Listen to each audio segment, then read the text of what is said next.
Taste the Daily. Story Entertainment வழங்கும் கார்த்தி மற்றும் அரவிந்த் சுவாமி நடிப்பில் மெய்யழகன் செப்டம்பர் 27 முதல் உங்கள் அபிமான திரையரங்குகளில்.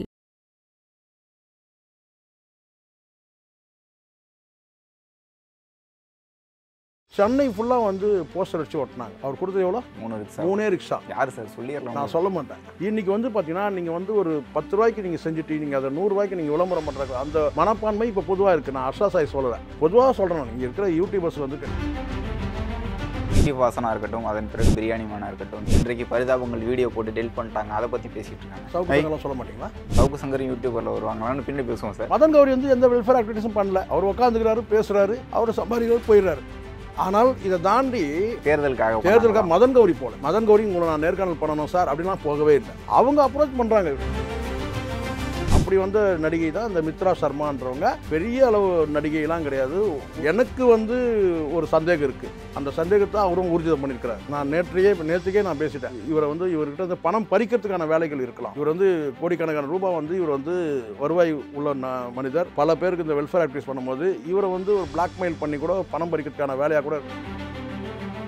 ஆனால் ஒரு பாலியல் குற்றச்சாட்டு அளவுக்கு போவாங்களா பணம்ங்கிறது ஒரு காரணத்துக்காக தன்னுடைய பெயருக்கே ஒரு களங்கம் வரும்ல, அதை வந்து இங்கே வந்து இங்கே நீங்கள் புரிஞ்சுங்க. அவருக்கு அவரும் வந்து இது வரைக்கும் எனக்கு அவங்களுக்கு தொடர்பே இல்லைன்னா சொல்லவே இல்லை. ஒரு காதலாக கூட இருந்திருக்கலாம். 2 கோடி வந்து ஏமாத்திருக்காரு. இதுக்கெல்லாம் வந்து ஒரு ஒரிஜினல் இதுக்கெல்லாம் ஆதாரம் வரும். முதல்ல இந்த பாலியல் குற்றச்சாட்டே வந்து இன்னும் நிரூபணமாகல, டெஸ்ட்டுக்கு தான் போயிருக்காங்க. நடனத்துறையில் இருக்கிறீங்க, இல்லை வந்து ஒரு பாடக சிங்கராக இருக்கிறீங்கன்னா அந்த துறையில் இருக்கிற அது சம்மந்தப்பட்ட நபர்கள், அதுக்கான ரசிகர்கள், அந்த வியூவர்ஸ் மட்டும் ரசிகர்கள் மாதிரி சப்போர்ட்டராக வரலாம். ஆனால் நீங்கள் ஒரு வெல்ஃபேர் ஆக்டிவிட்டிஸ் பண்ணும்போது பார்த்தீங்கன்னா எல்லாருமே வந்து உங்களை வந்து ஒரு ஆதரிக்கக்கூடிய அந்த இடத்துக்கு நீங்கள் வந்துடுவீங்க. மக்கள் மத்தியில் ப்ராப்ளம் ஆயிடுது. அந்த வகையில் தான் இந்த அர்ஷா சாய் வந்து என்ன செஞ்சிருக்காருன்னு கேட்டிங்கன்னா. ஐபிசி தமிழ் நேயர்களுக்கு வணக்கம். இன்று நம்முடன் இணைந்திருக்கும் சிறப்பு விருந்தினர் மூத்த பத்திரிகையாளர் சேகுவர ஜெய்சங்கர் அவர்கள். வணக்கம் சார். வணக்கம். தமிழ்நாட்டில் யூடியூபர்ஸ் தொடர்ந்து சர்ச்சையில் இருக்காங்க. டிடி வாசனா இருக்கட்டும், அதன் பிறகு பிரியாணி மேனா இருக்கட்டும், இன்றைக்கு பரிதாபங்கள் வீடியோ போட்டு டெலிட் பண்ணிட்டாங்க. அதை பற்றி பேசிகிட்டு இருக்காங்க. சவுக்கு சங்கர்லாம் சொல்ல மாட்டீங்களா? சவுக்கு சங்கர் யூடியூபரில் வருவாங்களான்னு பின்னாடி பேசுவோம் சார். தெலுங்கு இண்டஸ்ட்ரியில் ஜெயிலுக்கெல்லாம் போயிட்டு வந்துருக்க மனுஷனை சார், அவர் பத்திரிகையாளர் தானே சார்? இருக்கட்டும் சார், சொல்லுங்கள். சரி, சவுக்கு பத்திரிகையாளர் ப்ளஸ் வந்து கம் யூடியூபர் சொல்லுங்க. தமிழ்நாட்டில் இருக்கக்கூடிய தமிழ்நாட்டில் இருக்கக்கூடிய யூடியூபர்கள்லாம் சிக்கல் வந்து போயிட்டு இருக்கு. இதை பேசிட்டு இருக்க நிலையில் ஆந்திராவில் இருக்கக்கூடிய ஒரு யூடியூபர் மிஸ்டர் பீஸ்ட்னு அழைக்கப்படுறாரு ஹர்ஷா சாய். அவர் வந்து பெரிய அளவில் இந்திய அளவில் பிரபலமாக இருக்கார். அவர் மீது மிகப்பெரிய ஒரு குற்றச்சாட்டு, பாலியல் குற்றச்சாட்டு வச்சுருக்காங்க. அது இந்திய அளவில் விவாதமாக போயிட்டுருக்கு. அவருடைய வழக்கு குறித்தும் அதோட உண்மைத்தன்மை குறித்தும் சொல்லுங்கள் சார். இல்லை, எனக்கு நான் கேட்ட வரைக்கும் ஹர்ஷா சாய் பொறுத்த வரைக்கும் ஒரு யூடியூபர்ன்றதை தாண்டி அவர் வந்து ஒரு நடிகராக பார்க்கப்பட்டிருக்கிறார். முதல் அது சொல்லிடுறேன். ஃபஸ்ட்டு வந்து இங்கே வியூவர்ஸ் வருவாங்க யூடியூபர்களுக்கு. நான் முதல்ல ஹர்ஷா சாய்க்கு முன்னாடி பொதுவான ஒரு யூடியூபருக்கு நான் சொல்லிடுறேன். அதுக்கப்புறம் ஹர்ஷா சாய்கிட்ட வரேன். பொதுவாக ஒரு யூடியூபருக்கு வந்து கேட்டால் வியூவர்ஸ் தான் முதல்ல வருவாங்க. அந்த வியூவர்ஸில் ஒரு குரூப் வந்து பார்த்திங்கன்னா ஆதரிக்கலாம், கிரிட்டிசைஸ் பண்ணலாம், நெகட்டிவாக சொல்லலாம், பாசிட்டிவ் எப்படியோ கலந்துருப்பாங்க. வியூவர்ஸ் வந்து பொதுவான வியூவர்ஸ். அதை தாண்டி அடுத்த ஸ்டெப் வந்து பார்த்திங்கன்னா ஃபேன்ஸாக மாறுவாங்க. சரிங்களா? அந்த ஃபேன்ஸ் வந்து ஒரு ஸ்டெப்பு இன்னும் கொஞ்சம் தாண்டி போய் சப்போர்ட்டர்ஸ்னு போயிடுவாங்க. தலைவா அப்படின்ற அளவுக்கு போயிடுவாங்கன்னு வச்சுங்களேன். அது எல்லாருக்கும் உண்டு. இது அது மட்டுமே இல்லை, பெண்களுக்கும் உண்டு. இந்த யூடியூபர்ஸ்களுக்கு வந்து கிட்டத்தட்ட இந்த மீடியாவில் வந்து இந்த டிக்டாக் பிரபலங்கள்லேருந்து எல்லாருமே அப்படி தான் ஆயிடுறாங்க. ஒரு கட்டத்துக்கு மேலே ஒரு வியூவர்ஸாக வந்து ஃபேன்ஸ் ஆகி ஃபேன்ஸ் வந்து சப்போர்ட்டர்ஸ் ஆகிடுறாங்க. அப்போது சப்போர்ட்டர்ஸ் ஆகினோடனே இவங்களுக்கு என்ன ஆகுதுன்னு கேட்டிங்கன்னா, நம்ம எது சொன்னாலும் கேட்குறதுக்கு ஒரு கூட்டம் இருக்குன்ற மாதிரி ஆகிடுது. அதன் மூலமாக வந்து இவங்க இன்னும் கொஞ்சம் கூடுதல் பிரபலம் ஆகிடுறாங்கன்னு வச்சுங்களேன். இப்போ இந்த சப்போர்ட்டர்ஸ் வந்து தக்க வைக்கிறதுக்கு என்னென்னு கேட்டிங்கன்னா, இவங்க என்ன செய்கிறாங்கன்னா அடுத்த கட்டமாக வந்து ஒரு வெல்ஃபேர் ஆக்டிவிட்டீஸ்லாம் பண்ணுறாங்க. நான் வந்து கொச்சைப்படுத்தி பேசணும்ல, ஒரு உள்நோக்கத்தோடு பேசல. வெல்ஃபேர் ஆக்டிவிட்டீஸ் பண்ணலாம். ஆனால் அதை பண்ணுறதை வந்து நீங்கள் இன்னும் கொஞ்சம் அதை ட்ரோல் பண்ணும்போது, அதை நீங்கள் ஒரு ஷூட் பண்ணி நீங்கள் இன்னும் மக்கள்கிட்ட பிரபலம் ஆகும்போது இப்போ அபரிதமான ஒரு செல்வாக்குள்ள மனிதராக மாறிடுறாங்க யூடியூபர்ஸ். நான் சொன்னது யூடியூபர்ஸ், ஹர்ஷா சாய் சொல்ல, பொதுவாக சொல்கிறேன். இதுதான் தொடர்ச்சியாக நடக்குது. அது அரசியல் களமாக இருக்கட்டும், சினிமா களமாக இருக்கட்டும், இல்லை அதை தாண்டி அவங்களோட டான்ஸாக இருக்கட்டும், அவங்கக்கிட்ட என்ன வந்து ஒரு ஆக்டிவிட்டீஸ் இருக்கோ அதன் மூலமாக இவங்க வந்து ஸ்டாண்ட் பண்ணிக்கிறாங்க. ஒரு கட்டத்துக்கு மேலே வந்து நீங்கள் வந்து குறிப்பிட்ட நீங்கள் வந்து ஒரு டான்ஸ் இருக்கிறீங்க, டான்ஸ் அதாவது நடனத்துறையில் இருக்கிறீங்க, இல்லை வந்து ஒரு பாடக சிங்கராக இருக்கிறீங்கன்னா அந்த துறையில் இருக்கிற அது சம்மந்தப்பட்ட நபர்கள், அதுக்கான ரசிகர்கள், அந்த வியூவர்ஸ் மட்டும் ரசிகர்களாக மாதிரி சப்போர்ட்டராக வரலாம். ஆனால் நீங்கள் ஒரு வெல்ஃபேர் ஆக்டிவிட்டிஸ் பண்ணும்போது பார்த்தீங்கன்னா எல்லாருமே வந்து உங்களை வந்து ஒரு ஆதரிக்கக்கூடிய அந்த இடத்துக்கு நீங்கள் வந்துடுவீங்க. மக்கள் மத்தியில் மக்கள் மத்தியில் ப்ராப்ளம் ஆகிருக்கு. அந்த வகையில் தான் இந்த ஹர்ஷா சாய் வந்து என்ன செஞ்சுருக்காருன்னு கேட்டிங்கன்னா, அவருடைய ஆரம்ப காலம் தொடங்கி இன்றைக்கி வந்து படிப்படியாக முதல்ல அவர் ஆந்திரா, அதுக்கு பிறகு வந்து பார்த்தீங்கன்னா நீங்கள் ஹிந்தியில் போனாலே முடிஞ்சிச்சு வச்சுங்களேன். இந்தியில் போனால் இந்தியா முழுசும் நீங்கள் போயிடுவீங்க. இந்தியில் நீங்கள் பிரபலமானாலே நீங்கள் மொழியாக்கம் பண்ணாலும் கூட ஒரு விஷயத்த நீங்கள் இந்தியா முழுவதும் நீங்கள் பிரபலம் ஆகிடுவீங்க. அப்படி தான் வந்து ஒரு பிரபலம் ஆகிட்டார். தமிழ்நாட்டிலையும் அவர் வந்து ஒரு ஃபேமஸான நபராக தான் இருக்கிறார் யூடியூபர் வரிசையில் பார்க்கும்போது. அப்போது ஒரு அடுத்த கட்டமாக இவருக்கும் இதே மாதிரி வந்து ஒரு புகழ் வெளிச்சம் கிடைக்குது. இவர் வந்து முதல்ல வியூவர்ஸ் வராங்க, வியூவர்ஸ் வந்து ஃபேன்ஸ் ஆகிறாங்க, ஃபேன்ஸ் வந்து இப்போ சப்போர்ட்டர்ஸ் ஆகிடும். இந்த சப்போர்ட்டர்ஸ்னு என்ன சொன்ன ஒரு கும்பல் வந்தாலே அங்கே நமக்கு சிக்கல் வந்துடும், பொலிட்டிக்கலாக சிக்கல் வரும். ஏன்னா இவர் சொன்னால் கேட்பாங்க, இவர் நம்ம பக்கத்தில் நிற்க வச்சுக்கலாம், இல்லை எப்படி அவர் வலையில் இழுத்துறது, அல்லது வந்து இது மாதிரி வந்து இவர் நிறைய வந்து இப்படி வந்து இந்த மாதிரி அந்த வெல்ஃபேர் ஆக்டிவிட்டிஸ் பண்ணுறாரு இல்லையா, இதன் மூலமாக நம்மளும் சேர்ந்து இணைச்சிக்கலாம். இங்கே கேபிஐ பாலா வந்து தனியாக தான் பண்ணிட்டு இருந்தார், நல்லா தான் பண்ணிட்டு இருந்தார், சரிங்களா. அதில் வந்து எப்படி ராகவா லாரன்ஸ் வந்து உள்ளே வந்தார் பாருங்கள். ராகவா லாரன்ஸ் உள்ளே வந்த உடனே வந்து பார்த்தீங்கன்னா இலுமினாட்டி சென்ட்டான். யாரை? ஏன் அது வரைக்கும் வந்து கேபிஐ பாலா மேலே எந்த விதமான வந்து பார்வையும் இல்லாமல் இருந்தது, சாதிய பார்வையோ மத பார்வையோ இல்லாமல் தான் இருந்தது. ஆனால் ராகவா லாரன்ஸோட லிங்க் ஆன உடனே என்ன கேட்டால் இலுமினாட்டிகள் சொல்லிட்டாங்க. இவர்கள் மீது விமர்சனம் இருக்குல்ல, அவங்க வந்து வீடியோ எடுத்து போடுறது வந்து அதுதான் பிரபலமாகிறதுக்கு சினிமாவை நோக்கி பயணிக்கிறாரு கேபி. இல்லை, அதுதான் இவங்க அடுத்த கட்ட நகர்வு பார்க்குறாங்க. நல்லா புரிஞ்சுங்க. நீங்கள் ஒரு சிலர் சொல்கிறாங்க, நீங்கள் ஏன் சார் இதை வந்து நீங்கள் ஃபோட்டோ எடுத்து நீங்கள் விளம்பரப்படுத்துறீங்க, நீங்கள் ஏதோ வெல்ஃபேர் பண்ணுறீங்க, அது வந்து பார்த்தீங்கன்னா இப்போ வெள்ளம் வருதுன்னு வச்சுங்க, அந்த வெள்ளத்தில் நீங்கள் போய் உதவி பண்ணிங்கன்னா அது மீடியாக்களே உங்களை வெளிப்படுத்தும், இவர் வந்தாருங்க, இவர் உதவி பண்ணாருன்னு. ஆனால் நீங்களே வந்து ஒரு ஒரு ஒரு ஷூட்டிங் ரெடி பண்ணிவிட்டு நீங்கள் இது மாதிரி ஒரு செய்தி வெளியிடும் போது அதுக்கு காரணம் என்ன சொல்கிறாருங்க, கேபிஐ பாலா உட்பட இதே ஹர்ஷா சாய் கூட சொல்லக்கூடியது தான். என்னென்னு கேட்டால் இதன் மூலமாக ஹர்ஷா சாய் சொல்லியிருக்கிறாரு, இதன் மூலமாக கேட்டால் இன்னும் கூடுதலாக வந்து சில பேர் உதவுறதுக்கு முன் வருவாங்க. உதவி மனப்பான்மை அது கிடையாது, அது உண்மை இல்லை. உங்களுக்கு வந்து பார்த்தீங்கன்னா உதவணுன்றது உங்களுக்கு எப்படி வந்துச்சு? நீங்கள் யாரை பார்த்து உதவணுன்ற முடிவுக்கு வந்தீங்க? கேபிஐ பாலாவாக இருக்கட்டும், அது வந்து ஹர்ஷா சாயாக இருக்கட்டும். அப்போ உங்களுக்கே இயல்பாக இந்த கருணை என்பது வந்து இயல்பாக வரக்கூடியது தான். இன்னொருத்தர் கற்றுக் கொடுத்து கருணை வரக்கூடாது. அப்போ நீங்கள் வந்து ஒரு தர்ம காரியம் பண்ணுறீங்க, ஒரு உதவி செய்கிறீங்கன்னு சொன்னால், ஒரு குறிப்பிட்ட மக்களுக்கு செய்கிறீங்கன்னு கேட்டால் அதில் உள்நோக்கம் இருக்கக்கூடாது. நீங்கள் இப்போ காட்சிப்படுத்தும் போது என்ன ஆகுதுன்னு கேட்டால் நீங்கள் சொல்கிற காரணம் கிடையாது. இது இல்லை, காலங்காலமாக எல்லாருமே அப்படி தானே சார். அதை தான் தவறுன்றாங்க. சினிமாக்களாக இருக்கட்டும், அரசியலில் இருக்கட்டும், நடிகர்களாக இருக்கட்டும், எல்லாருமே இது வந்து நீங்கள் சொல்கிறது என்னன்னு கேட்டிங்கன்னா, இந்த மீடியாக்கள் வளர்ச்சி இல்லாத காலகட்டம். நீங்கள் சொல்கிறது கரெக்ட், ஒத்துக்கிறேன், 100% ஒத்துக்கிறேன். நீங்கள் சொல்கிறது மீடியாக்கள் வளர்ச்சி. இப்போ டிஜிட்டல் மீடியா இன்றைக்கி இங்கே நீங்கள் வந்து ஒன்று செஞ்சீங்கன்னா அது உலகம் முழுவதும் பார்க்குறாங்க. அப்போ இப்போ நான் கேட்குறேனே, இப்போ நீங்கள் ஒரு உதவி செய்கிறீங்க, இது வந்து முழுக்க உங்கள் பணத்தில் தான் நீங்கள் செய்கிறீங்க, சரிங்களா. இப்போ இது நீங்கள் வெளிப்படுத்தும் போது என்னென்னு கேட்டிங்கன்னா ஒரு நம்பகத்தன்மை ஏற்படுது. இவர் ரொம்ப நல்ல மனிதர், இவருக்கு வந்து நம்ம தேவையான ஃபண்டு நம்ம அனுப்பலாம். ஒருத்தர் கேட்பாங்க, சார் உங்களுக்கு வந்து நீங்கள் நல்ல வெல்ஃபேர் ஆக்டிவிட்டிஸாக நல்லா பண்ணுறீங்க சார், உங்களுக்கு ஏதாவது நான் வந்து ஃபண்டு அனுப்புகிறேன் சார், நீங்கள் ஏதாவது ட்ரஸ்ட் வச்சுருக்கீங்களா? அடுத்த கட்டம் போகும். இப்போ இது வந்து இதை தாண்டி இன்னொன்று நான் சொல்கிறேன்னு கேட்டிங்கன்னா, இப்போ இது மூலம் ஒரு உள்நோக்கம் இருக்குன்னு கேட்டால், நீங்கள் ஒரு 10 பேருக்கு சார், நான் சொன்னால் தப்பாக எடுத்துக்கிறீங்க, ஒரு பிரபலமான ஒரு நடிகர் அவர் வந்து பார்த்திங்கன்னா வந்து ஒரு பொலிட்டிக்கல் ஃபவுண்டேஷன் போடுறாரு. பொலிட்டிக்கல் ஃபவுண்டேஷன் நான் யாருன்றது நான் சொல்ல மாட்டேன் கடைசி வரைக்கும். எப்போன்னு கேட்டிங்கன்னா 80ல் வந்து பொலிட்டிக்கல் ஃபவுண்டேஷன் போடுறாரு. ஆனால் அவர் கொடுத்த ரிக்ஷா வந்து 3 ரிக்ஷா சென்னை ஃபுல்லாக வந்து போஸ்டர் வச்சு ஒட்டினாங்க. அவர் கொடுத்தது எவ்வளோ? 3 ரிக்ஷா. யார் சார் சொல்லிடலாம், நான் சொல்ல மாட்டேன். எப்பவுமே இறந்த ஆளுமைகளை நான் கொச்சப்படுத்த மாட்டேன். ஆனால் அது ஃபவுண்டேஷன், கட்சிக்கான ஃபவுண்டேஷன்.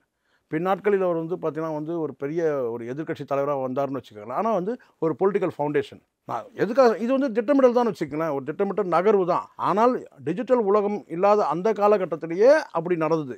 இன்றைக்கி வந்து பார்த்தீங்கன்னா நீங்கள் வந்து ஒரு 10 ரூபாய்க்கு நீங்கள் செஞ்சுட்டு நீங்கள் அதை 100 ரூபாய்க்கு நீங்கள் விளம்பரம் பண்ணுற அந்த மனப்பான்மை இப்போ பொதுவாக இருக்குது. நான் ஹர்ஷா சாய் சொல்லலை, பொதுவாக சொல்கிறேன். நீங்கள் இருக்கிற யூடியூபர்ஸ் வந்து கேட்டால் நீங்கள் ஒரு நல்ல காரியம் நீங்கள் செய்கிறீங்க. நீங்கள் முதல்ல உங்கள் துறையில் நீங்கள் பிரபலமாகறீங்க. அதை தாண்டி நீங்கள் வந்து பார்த்தீங்கன்னா உங்களுக்கான ஃபேன்ஸ் வந்துடுறாங்க. அந்த ஃபேன்ஸில் வந்து நீங்கள் செலக்ட் பண்ணி நீங்கள் ஒரு குறிப்பிட்ட ஒரு ஏழ்மை நிலை உள்ளவங்கக்கிட்ட நீங்கள் வந்து உதவி பண்ணி அதை நீங்கள் வெளிப்படுத்தும் போதுன்னு கேட்டிங்கன்னா அவங்க சப்போர்ட்டர் ஆகுறாங்க. ஆனால் இந்த ஃபேன்ஸுங்களும் உங்களுக்கு வந்து சப்போர்ட்டராக மாறுறாங்க. அப்போ தான் உங்களுக்கு சிக்கல் வருது.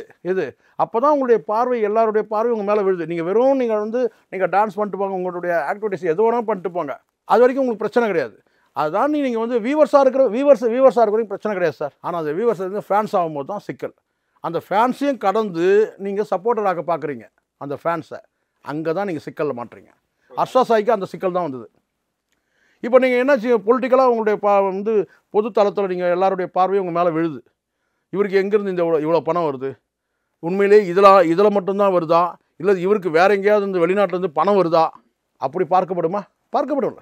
இப்போ இவ்வளோ ஹெல்ப் பண்ணுறாரு.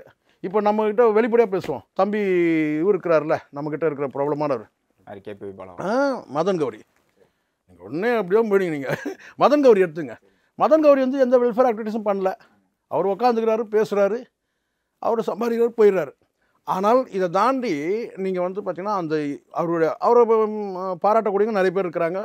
யாரும் திட்டுறவங்க யாருமே இருக்க மாட்டாங்க. அவங்க எவ்வளோ நேரம் ஆகும் வந்து பார்த்தீங்கன்னா மதன் கௌரி வந்து அப்படியே வந்து இவங்களை அப்படியே வந்து ஃபேன்ஸாக மாற்றி அப்படியே வந்து ஒரு 10 வீட்டுக்கு போயிட்டு ஒரு வெல்ஃபேர் ஆக்டிவிட்டிஸ் பண்ணால் இன்னும் கூடுதலாக வந்து அவர் பார்க்க. இப்போவே மதன் கௌரி மேலே உங்களுக்கு தெரியும்னு கேட்டால் பல பேருக்கு வந்து பார்த்தீங்கன்னா அரசியல் பார்வை இருக்குது. அவரை நேர்காணல் பண்ண சொல்லி கேட்குறவங்களாம் இருக்காங்க. அவர் தம்பி தான் அதை அவாய்ட் பண்ணுறாரு. உண்மை இது நீங்கள் வேணால் கேட்டு அரசியல் தலைவர்கள்லாம் வந்து இருக்கிறாங்க. ஆனால் தொடர்ச்சி அவர் பண்ணலை. நல்லா புரியுங்க. குறிப்பிட்டு ஒரு சில பேர் எடுத்திருக்காரு. அதுதான் அது கூட அவர் போகலை. நான் சொல்கிறேன், நீ கேட்டு பாருங்க. தேர்தலுக்காக மதன் கௌரி போகல. மதன் கௌரி உங்களை நான் நேர்காணல் பண்ணணும் சார் அப்படின்லாம் போகவே இல்லை. அவங்க அப்ரோச் பண்ணுறாங்க. கேட்டு பாருங்க நீங்கள் வேணா. நான் சொல்ல சரியாக தப்பான். மதன் கௌரி வந்து இவங்க கேட்குறாங்க. இவர் ஏன்னா இவருடைய சேனலை வந்து பார்க்குறவங்க பல ஆயிரம் பேர் பார்க்குறாங்க, லட்சக்கணக்கான பேர் பார்க்குறாங்க. அப்போ நம்ம வந்து ஒரு நேர்காணல் கூட சொல்லிட்டு அவர் ஒன்றா நாகரிகம் கருதி சொல்லாமல் இருக்கலாம் மதன் கௌரி. உண்மை இதுதான். இவங்க அப்ரோச் பண்ணுறாங்க நேர்காணல். அப்போ அவர் வந்து அதை எடுக்கிறார். அதுவும் கூட அவர் வரம்பில் நிற்கிறார். ஏன்னா அவருக்கு தெரியும் இது புலிவாலை பிடிச்ச கதை விட்டுட்டுன்னு நினைக்கிறேன். மதன் கௌரி பிரியாணி எல்லாம் சொல்லிட்டு அதுதான். அதனால தான் இல்லை, அதுதான் இது போன்று இருக்குன்னா இப்போ இவங்க வந்து அடுத்த கட்டத்தை தாண்டி போகிறாங்க. இப்போ வந்து கேட்டால் இப்போ மதன் கௌரி வந்து கேட்டால் நீங்கள் உலகம் முழுவதும் இருக்கலாம். ஆனால் தமிழ் மொழி பேசக்கூடியவங்க தான் பார்க்கலாம். ஆனால் இவர் வந்து பார்த்தீங்கன்னா வந்து அந்த மொழிகளை கடந்து லாங்குவேஜ்லையும் வச்சிருக்காரு. மொழிகளை கடந்து ஒரு பெரிய ஆளுமையாக இருக்குது. வயசு எவ்வளோ? 26. அப்போ இது மாதிரி வந்து பல பேர் ரசிகர் வரும்போது அப்படி வந்த ரசிகையாக இந்த அவங்க பேர் என்ன சொன்னீங்க? மித்ரா சர்மா. அப்படி வந்த நடிகை தான் இந்த மித்ரா சர்மான்றவங்க. பெரிய அளவு நடிகைலாம் கிடையாது. ஒரே ஒரு படமும் என்ன தான் இவங்க நடிச்சிருக்காங்க. தெலுங்கு சினிமாவில் சில அறிமுகங்கள் இருக்குது. பிக் பாஸில் இருந்திருக்கிறாங்க. பிக் பாஸ் பிரபலமாக இருந்திருக்கிறாங்க. அவ்வளோதானே தவிர பெரிய அளவுலாம் வந்து ஸ்டாரே அவங்க இல்லை. ஆனால் இவரோட இவங்க எப்படி லிங்க் ஆனாங்கன்னா ஒரு படம் ப்ராஜெக்ட் வந்து இவர் பண்ணக்கூடியதாக இருந்தது. அப்படி லிங்காக இருக்கிறாங்க.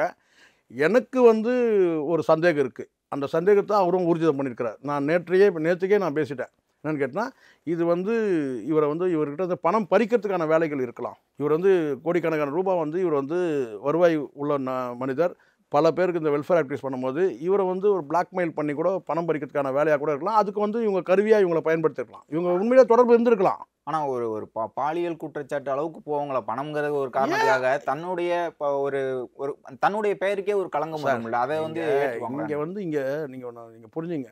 பிரபலமான ஒரு மனிதரோட வந்து பார்த்தீங்கன்னா என்னை வந்து பாலியல் ரீதியாக இவர் துன்புறுத்தினார், பாலியல் ரீதியாக எங்கிட்ட தொடர்பு வச்சுட்டார் இவங்க சொல்கிறாங்க இல்லையா. இவங்க வந்து பழக்கம் இல்லாமல் அவரும் வந்து இது வரைக்கும் எனக்கு அவங்களுக்கும் தொடர்பே இல்லைன்னா சொல்லவே இல்லை.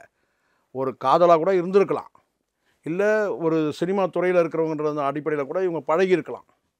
சரிங்களா? ஆனால் அதை கடந்து வந்து பார்த்தீங்கன்னா அவர் வந்து இல்லைன்னு சொல்லவே இல்லை, மறுக்கவே இல்லை. ஆனால் பாலியல் குற்றச்சாட்டு வந்து வைக்கிறாங்கன்னா கருத்து வேற்றுமை வந்து இப்போது எல்லாருக்கிட்டையும் இந்த சிக்கல் இருக்குது. நீங்கள் ரெக்வஸ்ட்டை வந்து அவங்க வந்து பார்த்திங்கன்னா வந்து உங்களுடைய ரெக்வஸ்ட்டை வந்து பார்த்திங்கன்னா வந்து அக்செப்ட் பண்ணால் ஒன்றும் பிரச்சனையே கிடையாது. சரிங்களா? அவங்க டினைட் பண்ணுறாங்கன்னு வச்சுங்களேன், அப்போது எப்படி வேணாலும் வந்துடும். இப்போ நான் கேட்குறேன், இப்படியா இருக்கக்கூடாது, எல்லாருமே ஒரே சைடை பார்க்கக்கூடாது. அவங்க வந்து ஒரு ரெக்வஸ்ட் வச்சுருக்கலாம், இவர்கிட்ட என்ன மேரேஜ் பண்ணிக்கோங்கன்னு ஒரு ரெக்வஸ்ட் இவர் வந்து டினை பண்ணியிருக்கலாம்.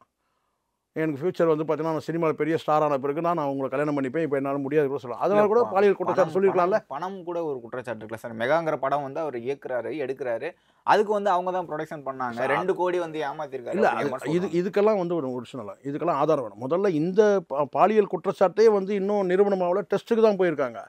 பண பரிவர்த்தனையில் வந்து என்னை ஏமாத்தினா போகிற பக்கம் சொல்லிட்டு போயிட்டே இருந்திருக்கலாம். எனக்கு வந்து 2 கோடி ரூபாய் என்கிட்ட வாங்கினா சொல்லிட்டு என்ன கேட்டால் வந்து கேட்டிங்கன்னா இவர் தான் இங்கே வந்து இவங்களை காட்டுறோம். நான் சொல்கிறது கேட்டால் அந்த நடிகை காட்டிலும் யார் பிரபலமாக இருக்கிறாங்கன்னு நீங்கள் பாருங்கள். இப்போ நீங்கள் சொல்கிறீங்க அந்த படத்தை இவங்க வந்து ஆந்திரா சினிமா இண்டஸ்ட்ரியில் இல்லை வந்து பாலிவுட்டில் வந்து பெரிய ஸ்டார் இவங்க நடிகை இவங்க.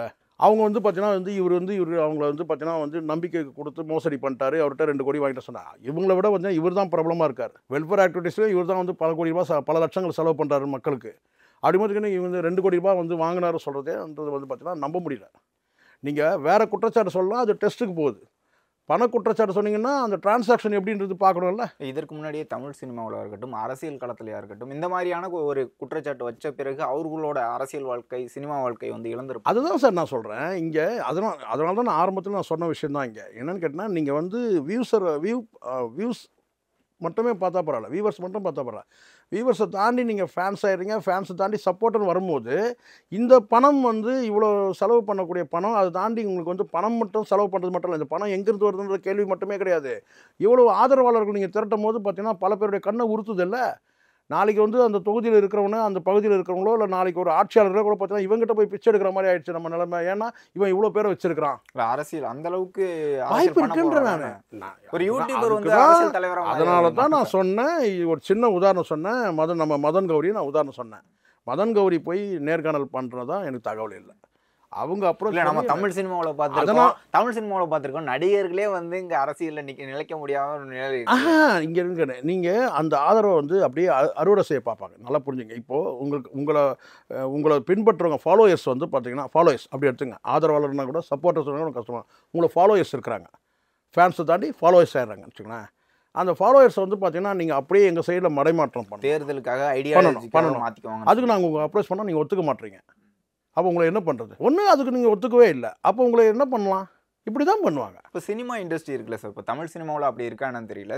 தெலுங்கு இண்டஸ்ட்ரியில் வந்து ஒரு குடும்பமே வந்து அவங்க தான் ஒட்டுமொத்த சினிமாவே வச்சுருக்காங்க அப்படின்னு சொல்கிறாங்க. சினிமாவில் இவர் என்ட்ரி ஆகுறாரு, இது கூட ஒரு சிக்கலாக இருக்கும். அதுதான் சார், நீங்கள் அடுத்த கட்ட வளர்ச்சியை நோக்கி நீங்கள் இப்போ மெல்ல மெல்ல நீங்கள் நகர்ந்து, நீங்கள் உங்கள் இடத்துல எந்த பிரச்சனையே கிடையாது. நீங்கள் தான் இன்றைக்கி கூட நாளைக்கு ஒரு 4 டிக்டாக் போட்டு போங்க, ஒன்றும் பிரச்சனையே இல்லை. 1000 லட்சம் வியூஸ் வரட்டும், கோடி கணக்கான மில்லியன் கணக்கில் வியூஸ் வரட்டும், பிரச்சனையே கிடையாது. அந்த வியூஸை வந்து அப்படியே நீங்கள் ஃபேன்ஸ் ஆகி அப்படியே ஃபாலோஸ் ஆகும்போது அவங்களுக்கு சிக்கலாகுது இல்லை. நாங்கள் காலங்காலமாக இங்கே அரசியல் பண்ணிகிட்ருக்கோம். நீங்கள் திடீர்னு ஒரு நாளில் வந்து பார்த்தீங்கன்னா எவன் எந்த நேரத்தில் ப்ராப்ளம் ஆவான்னு தெரியவே இல்லை. இங்கே இந்தியாவில் பெரிய சிக்கல் இருக்குது நிஜமா. யார் எந்த நேரத்தில் வந்து பார்த்தீங்கன்னா, இப்போ பாருங்கள், இப்போது ஒரு உதாரணத்தை தான் நான் சொல்கிறேன். இப்போ எனக்கே வந்து பிரமிப்பாக இருக்குது. உங்கள் வீடியோ வந்து ஒருத்தர் 1 லட்சம் போச்சுன்னு சொல்கிறாரு. அப்போ எனக்கு டக்குன்னு 2 வருஷம் முன்னாடி எனக்கு ஞாபகம் வருது. என்னன்னு கேட்டால், முதல் நமக்கு வியூஸ் எவ்வளோன்னு கேட்டால் 250 வியூஸ். ஃபஸ்ட்டு வீடியோ வந்து 250. இப்போ வந்து பார்த்தீங்கன்னா 1.25 லட்சம் போகுது சார், 1.5 லட்சம் போகுது, 2 லட்சம். எனக்கே பயமாக இருக்குது. நமக்கு எங்கேயாவது ஆப்புக்கு போய் வச்சிட போகிறானுங்க உனக்கு. ஏன்னா அந்த பயம் வருது, அந்த பீதி இருக்குது நமக்கு. இல்லை தான் மறுக்க முடியாது. ஏன்னு கேட்டால் ரொம்ப வியூஸ் வருது நமக்கு வந்து அவ்வளோ வந்து நல்லது இல்லை. சவுக்கு சங்கர் மாதிரி சொல்லுவாங்க. ஆமாம், அது சொல்ல உடம்புக்கு ஒத்துக்காதுன்னு சொல்லுவாங்க இல்லையா, எது அந்த மாதிரி தான் இருக்குது. ஏன்னா நான் நினச்சேன் 2 வருஷத்துக்கு முன்னாடி எவ்வளோ 250ங்க, இப்போ எவ்வளோன்னா 1.5 லட்சம் வருதா சார்? இல்லை சார், ஒரு 3 லட்சம் போயிடுச்சு சார். ஒரு வீடியோ 6 லட்சம் போயிடுச்சுன்னா இன்னும் பீதி அதிகம். வியூஸ் அதிகமாக போச்சுன்னா பயமாக இருக்கும். 6 லட்சமா அவ்வளோ போயிருக்காது. இல்லை சார், போயிடுச்சு. இது நான் சொல்கிறது ப்ராக்டிக்கலாக சொல்கிறேன்.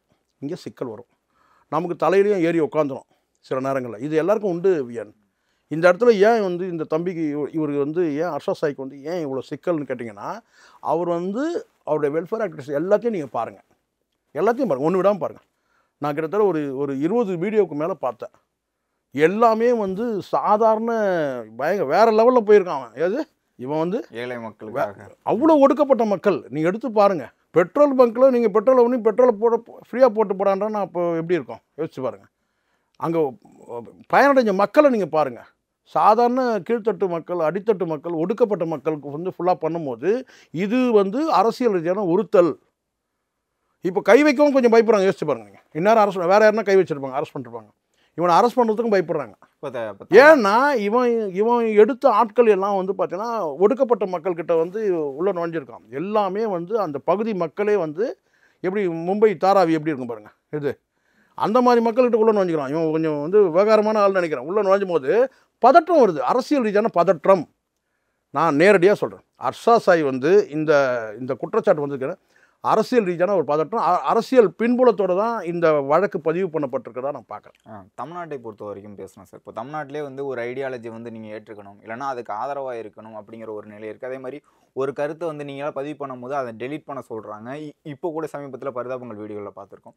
அரசியல் சார்ந்து தமிழ்நாட்டில் இருக்கக்கூடிய யூடியூபர்களும் மிரட்டப்படுறாங்கன்னு நினைக்கிறேன். இல்லை, நான் என்னால் வந்து நேரடியாக சொல்லிட முடியாது. நம்மளுடைய இப்போ எல்லா யூடியூபர்களுக்கும் அந்த மிரட்டல் இருக்கா அப்படின்னு பார்த்தா இங்கே எல்லாருமே அசைன்மெண்ட் எடுத்து தான் பண்ணுறாங்க. சரிங்களா?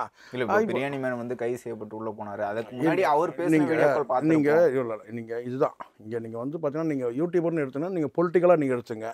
எல்லாருமே ஒரு அசைன்மெண்ட்டில் தான் செயல்படுறாங்க. இப்போ வந்து அவங்க கருத்தை சொல்கிறது கருத்து சுதந்திரம் தான். ஆனால் அந்த கருத்து சுதந்திரமாக வந்து பார்த்திங்கன்னா வந்து யாரும் கழுத்தையும் அறுக்கிற மாதிரி இருக்கக்கூடாதுல்ல. இப்போ நீங்கள் பொலிட்டிக்கலாக எடுத்துங்க, வெளிப்படையாக பேசலாம். நீங்கள் உங்களுக்கு தயக்கம் இருந்தால் நீங்கள் போடுங்களா போட வச்சாரு. இப்போ சவுக்கு சங்கர் வந்து பார்த்தீங்கன்னா அசைன்மெண்ட் யாருக்கு, ஏடிஎம்கோட அசைன்மெண்ட் தான் எடுத்து திமுகவை அடியடின்னு அடிச்சிருந்தார். நீங்கள் பார்த்தீங்களா இல்லையா? அதை தாண்டி திமுக அரசில் வந்து அதிகாரிகள் உட்பட எல்லாரையுமே அவர் போட்டு அடியடின்னு அடிச்சிருந்தார்.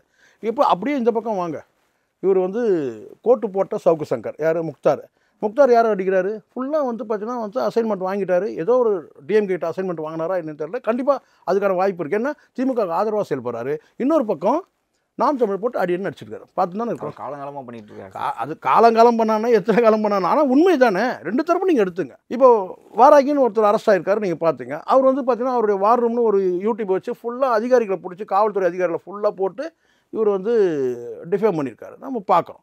இல்லை தனிப்பட்ட இந்த பக்கம் அப்படியே வாங்க நீங்கள். இல்லை இந்த ஒரு அரசியலுக்காகவும் சில பேர் பண்ணுறாங்கன்னு சொல்லுவாங்க. அப்படி கிடையாது. இது வந்து சார் ஒரு விஷயம் நல்லா புரிஞ்சுங்க. நீங்கள் ஒரு குறிப்பிட்ட அரசியல் கட்சியை நீங்கள் வந்து நீங்கள் பேசுகிறீங்கன்னா அதை நீங்கள் வன்மத்தோடு பேசுகிறீங்களா இல்லை விமர்சனத்துக்கு பேசுகிறீங்களான்னு ஒரு பார்வை இருக்குது. ஏன் உங்களுக்கு இந்த எல்லோரும் நம்ம இப்போ நான் கேட்குறேன், இந்த வீடியோ பார்க்குறோம் எல்லோரும் முட்டாளா? நான் கேட்குறேன், அப்படி ஒரு தோரணை இருக்கா? அப்படி தான் பல பேர் நினச்சிக்கிட்டு இருக்கீங்க. காலை மடக்கி உள்ளே உட்காந்துட்டு இப்படி சாஞ்சிக்கிட்டு வானத்தை பார்த்துட்டு பேசியிருக்காங்க பல பேர். அதை என்கரேஜ் பண்ணாதீங்க. யூடியூப்பு நான் சொல்ல கேட்டேன், யூடியூபோட ஸ்டாண்டர்டை இன்க்ரீஸ் பண்ணணும்னு சொன்னால் நீங்கள் வந்து உண்மையை பேசணும். நீங்கள் இந்த உண்மையை பேசுகிறன்றதை நீங்கள் எப்படி பேசுகிறீங்க கேட்டால், அதுவும் கூட ஒரு தரப்பில் பேசுகிறீங்க, ஒரு தரப்பில் பேசி இன்னொரு தரப்பில் விட்டுறீங்க. அங்கேயும் பேசணும்ல. நான் சொல்கிறது என்னன்னா, இது வந்து பொலிட்டிக்கலாக நான் சொல்கிறேன். இதை தாண்டி நீங்கள் இந்த பக்கம் வாங்க, இந்த பரிதாபங்கள் எடுத்துங்க. இப்போ லட்டு மேட்ரு, இந்த லட்டு மேட்ரு நல்லா தெரியும். இது வந்து இப்போ எனக்கு வந்து இறை நம்பிக்கை இல்லைங்க, ஆனால் வந்து வியனுக்கு இறை நம்பிக்கை இருக்குது, இல்லை பக்கத்தில் இருக்க தம்பிக்கு இருக்குன்னு சொன்னால், உங்களுடைய உணர்வை மதிக்கிறது தான் நான் வந்து எனக்கு வந்து பார்த்தீங்கன்னா வந்து நான் என்னுடைய என்ன சொன்ன கேட்டால் எனக்கான மரியாதை. அது எனக்கான மரியாதை நான் கொடுத்துக்கிறது கேட்டால் என்னை பிரபலப்படுத்தி என்ன பெருமையை நான் இறை நம்பிக்கை எனக்கு இல்லாதவன்னு சொல்லி வந்து பறைசாற்றுறதுல கிடையாது. உங்களுடைய உணர்வை நான் மதிக்கணும். அப்போ தான் நான் வந்து மதிப்புக்குரிய மரியாதைக்குரிய மனிதனாக மாறுவேன். இதுதான் ஃபேக்ட். சரிங்களா? இல்லை எனக்கு வந்து பார்த்தீங்கன்னா அதை நான் வந்து தர்க்கம் பண்ணிட்டு இருக்கிறேன்னு வச்சுக்க. இறை நம்பிக்கை உள்ளவங்ககிட்ட இறை நம்பிக்கை இல்லாதவங்க தர்க்கம் பண்ணக்கூடாது. இப்போ இங்கே வந்து பார்த்தீங்கன்னா இங்கே மெஜாரிட்டின்னு கேட்டால் கோடானு கோடி மக்கள் வந்து பார்த்தீங்கன்னா அந்த லட்டுன்றதை ஒரு பிரசாதமாக பார்க்குறாங்க. நீங்கள் ஸ்வீட்டாக பார்க்குறீங்க. சிக்கல் அங்கே தான். நீங்கள் ஸ்வீட்டாக பார்த்துன்னு சரி கேட்டால் அதை வந்து ஒரு கேலி கிண்டலாக நீங்கள் பேசும்போது கேட்டால் இதை நான் மதம் சார்ந்து பேசவே இல்லை, இறை நம்பிக்கை சார்ந்தவங்களோடு நான் பேசணும். நீங்கள் வந்து அருகில் உள்ள ஆன்மாக்களை நீங்கள் வந்து நேசிக்கணும். நீங்கள் கண்ணுக்கு தெரியாத வந்து கடவுள் இருக்குது இல்லைன்ற தர்க்கம் நமக்கு வேண்டாம். ஆனால் அருகில் உள்ள மனிதன் கேட்டால் அவன் நம்புகிறான். அவன் கஷ்டங்களை சொல்கிறதுக்கு கேட்கறதுக்கு யாரும் ஆள் கிடையாது. இங்கே எல்லாம் செல்ஃபோன் வச்சு நோண்டின்னுக்கிறான். அப்போ அவன் கஷ்டத்தை வந்து பார்த்தீங்கன்னா கடவுள்கிட்ட சொல்கிறான். அந்த கடவுள் நோக்கி போகிறான். அங்கே ஏதோ ஒரு பிரசாதம் ஒன்று கொடுக்குறான், அதை அவன் சாப்பிட்றான். அவ்வளோதான். அந்த பிரசாதத்தில் பிரச்சனை. அப்போ இது வந்து ஒரு சென்சிட்டிவான விஷயம். இதை நீங்கள் கேலி கிண்டலாம் வந்து பேசிட்டு போனீங்கன்னா எப்படி சார்? இப்போ யூடியூப் இந்த இடத்துல யூடியூப் தரம் தாழ்ந்து போகுது இல்லை, அந்த இடத்துல நீங்கள் எப்படி பேசணும்னு கேட்டால், நீங்கள் நகைச்சுவை விஷயம்னா இன்றைக்கி எடுத்துக்கிறதுக்கு நிறைய கண்டென்ட் இருக்குது. ஆனால் ஒரு இறை நம்பிக்கை உள்ள ஒரு சென்சிட்டிவான ஒரு விஷயத்தை நீங்கள் வந்து நகைச்சுவையாக நான் பேசுகிறேன்னு சொல்லிட்டு நீங்கள் பேசுகிறது, அதுவும் ஒரு எல்லையை கடந்து ஒரு முதலமைச்சர் வரைக்கும் நீங்கள் விமர்சிக்கிறீங்க. எப்படி நியாயமாக இருக்கும் நீங்கள் சொல்லுங்கள்? நீங்கள் வந்து ஒரு கொள்கை நீங்கள் சொல்கிறீங்க. இப்போ நீங்கள் சொன்ன சார் ஒரு கொள்கை சார்ந்த விஷயம் பேசக்கூடாதா, அவங்கள வந்து நீங்கள் வந்து அவங்கள குரல் வலையை நெரிக்கணும் அப்படின்னா அது கிடையாது. இங்கே எல்லாருக்கும் பேசுறதுக்கு உரிமை இருக்குது, பேசிக்கிட்டு தான் இருக்கிறாங்க. யார் பேசலை? ஆனால் நீங்கள் வந்து ஒரு குறிப்பிட்ட ஒரு கண்டென்ட் எடுத்து நீங்கள் கொச்சைப்படுத்துறது இல்லாமல் நீங்கள் முதலமைச்சர் வரைக்கும் நீங்கள் கேள்வி பேசலாமா சார்? நமக்கு வந்து ஊடக சுதந்திரம் இருக்குன்றதுக்காக நம்ம வந்து கட்டற்ற ஒரு காட்டுமிராண்டித்தனத்தை செஞ்சிடக்கூடாது இல்லை. நான் மீண்டும் கூட சொல்ல, எனக்கு இறை நம்பிக்கை கிடையாது, ஆனால் இறை நம்பிக்கை உள்ளவனை நான் மதிக்கணும், அவன் உணர்வை நான் மதிக்கணும். நீங்கள் தர்க்கம் கூட நீங்கள் பண்ணுங்கள், ஒரு தனியாக ஒரு டிபேட் வச்சுக்கோங்க ரெண்டு பேரும். ஆனால் கேலி கிண்டல்ன்றது பண்ணக்கூடாது இல்லை. டிக்டாக் பிரபலங்களாக இருக்கட்டும், பாடல்கள் பாடுறாங்க, டான்ஸ் ஆடுறாங்க, அதே மாதிரி இப்போது யூடியூப்பில் பிரபலங்களாகிறாங்க. அவங்கள வந்து பள்ளிகளில் கல்லூரிகளில் அழைக்கிறாங்க, அவங்க போயிட்டு ஏதாச்சும் ஒன்று பேசுகிறாங்க. இவர்களை அழைக்கணுமா அப்படிங்கிற ஒரு கேள்வி இருக்குது. இல்லை எனக்கு நிச்சயமாக நான் சொல்கிறேன், இங்கே பள்ளிகளில் நான் சொல்கிறேன், இங்கே மோட்டிவேஷனல் ஸ்பீச் கொடுக்குறன்ற மாதிரி சில பேரை சேர்க்குறாங்க, கூப்பிட்றாங்க, அழைக்கிறாங்க. இன்னொன்று வந்து பார்த்தீங்கன்னா அரசியல் நீங்கள் காலங்காலமாக உங்களுக்கு தெரியும்னு நினைக்கிறேன். எனக்கெலாம் வந்து பார்த்திங்கன்னா வந்து நான் படிக்கிற காலத்தில், நீங்கள் படிக்கிற காலத்தில் கேட்டால் யார் வந்து கெஸ்ட்டாக கூப்பிடுவாங்க அப்படின்னு சொன்னால் ஒரு நிகழ்ச்சின்னு கேட்டால் அரசியல்வாதிகளை தான் கூப்பிடும். அரசியல்வாதினா ஒரு அமைச்சர் இல்லை சட்டமன்ற உறுப்பினர். அந்த காலத்தில் வந்து உங்களுக்கு தெரியும்னு நினைக்கிறேன், இந்த ஊர் முனிசிபலாக இருப்பாங்க, அவங்கள கூப்பிடுவாங்க. ஊர் பெரிய அதாவது கேட்டால் அந்த நிர்வாகத்தில் உள்ளவங்களை கூப்பிடுவாங்க. இப்போ எப்படி விஓ இருக்காங்கன்னா அப்போல்லாம் முனிசிபல்னு சொல்லுவாங்க. அந்த மாதிரி நபர்களை தான் வர வச்சு கூப்பிடுவாங்க. அப்போ வந்து ஒரு பேச்சு போட்டி இந்த மாதிரியான வந்து மாணவர்களுடைய வந்து அந்த திறன் வளர்க்கறதுக்காக சில விஷயங்கள்லாம் பண்ணுவாங்க, அவங்க பரிசு கொடுப்பாங்க. இப்படி தான் நடந்தது சரிங்களா. அதை தாண்டி இப்போ சமீப காலங்கள் நான் சொல்லக்கூடியது ஒரு ஒரு 10 வருஷமாகவே இந்த மாதிரி ஒரு பொது தளத்தில் இருக்கிறவங்களை சேர்ந்தவங்களை வந்து கொண்டு வரது. நடிகர்களே வந்து அந்த காலத்தில் வந்து கூட்டு வர மாட்டாங்க ஒரு பொது நிகழ்ச்சிக்கு. இப்போ வந்து ஒரு சாதாரண வந்து ஒரு டிவி சீரியல் ஆக்டரை கூப்பிட்டு வராங்க.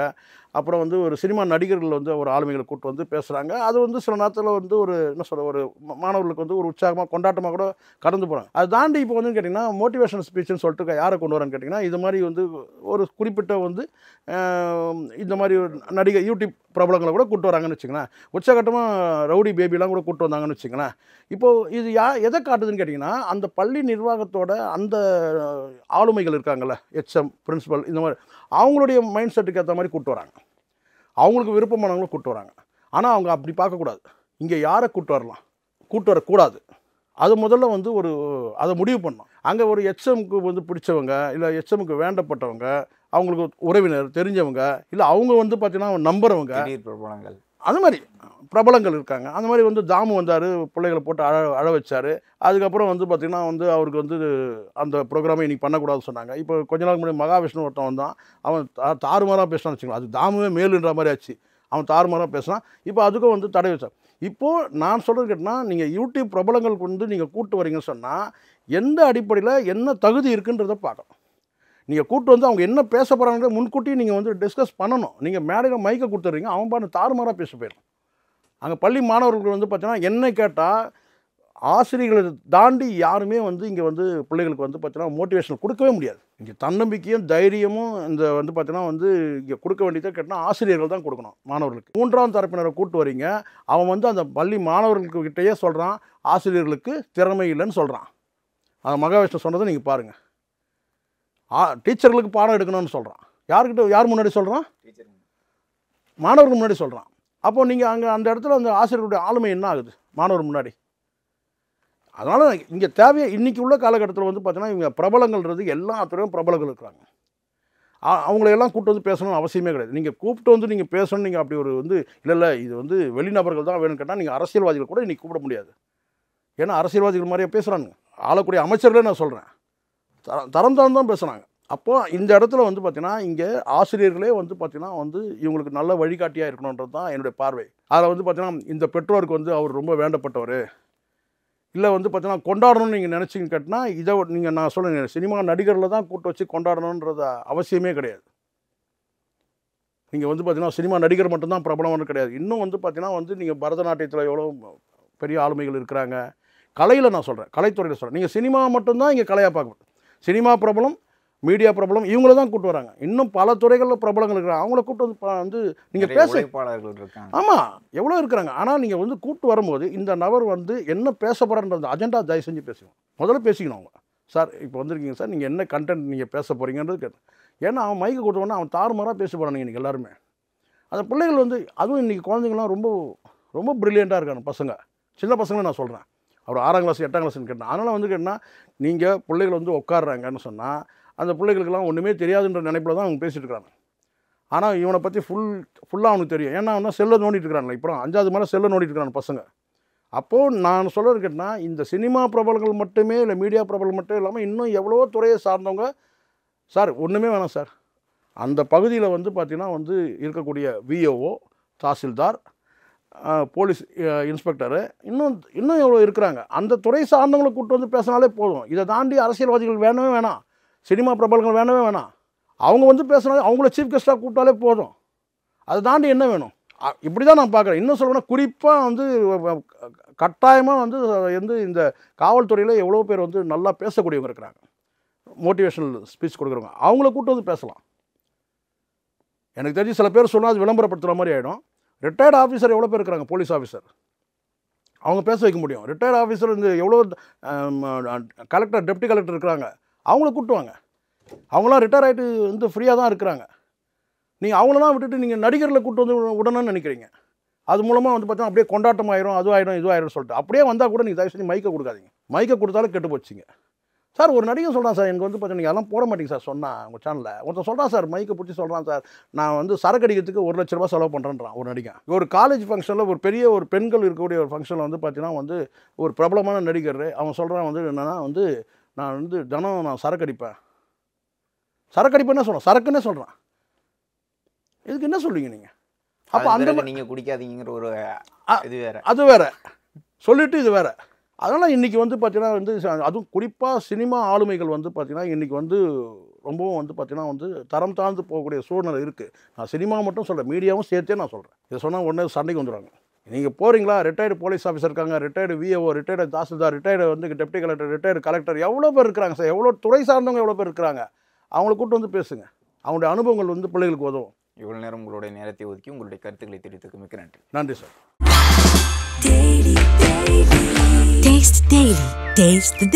டூரி என்டர்டைன்மெண்ட் வழங்கும் கார்த்தி மற்றும் அரவிந்த் சுவாமி நடிப்பில் மெய்யழகன் செப்டம்பர் 27 முதல் உங்கள் அபிமான திரையரங்குகளில்.